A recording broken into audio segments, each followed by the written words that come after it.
не вярват, те ще повярват. Ако си болен, ти ще се изцелиш, защото проблемът за тебе е нищо. Защото когато изревеш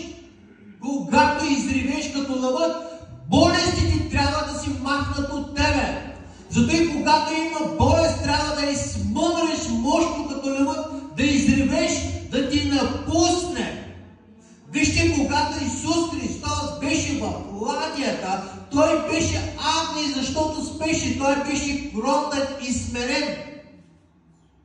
Но когато бурята си надигна срещу апостолите и те почнаха да гребат, почнаха да се мъчат по всячески начин, Исус беше ли спокоен? Беше ли го и страх от бурята? Беше ли го и страх от проблемите? Беше ли го и страх от болестите? Беше ли го и страх от хората?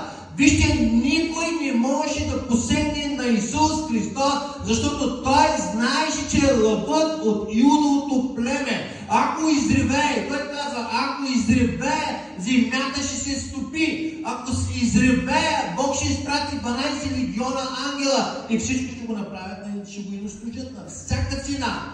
Зато и вижте, трябва да изревееш срещу нещата, които идват срещу тебе, да изревееш и да ги смъмреш. Вижте Исус Христос какво прави. Исус беше в ладията и учениците какво направиха? Мъчиха си да гребат. Исус изпитваше тяхната вяра. Дали имат помазанието на лъва върху себе си? Дали могат да спрат тази буря? Те могат да го направят, защото са заедно с лъвът от Юдовото племе. Разбирате, че в ладията няма друго стадо, освен лъвове. И апостолите трябваше да бъдат лъвове. Но те видяха себе си като скакалци пред бурята и пред проблема. И когато в този момент не можаха да се справят с проблема, какво направиха? Отидаха и събудиха Исус. В такива моменти какво правим? Събуждаме Исус, нали? Исус Христос ни наблюдава и казва, аз им дадах власт над болестите. Така ли казва Исус?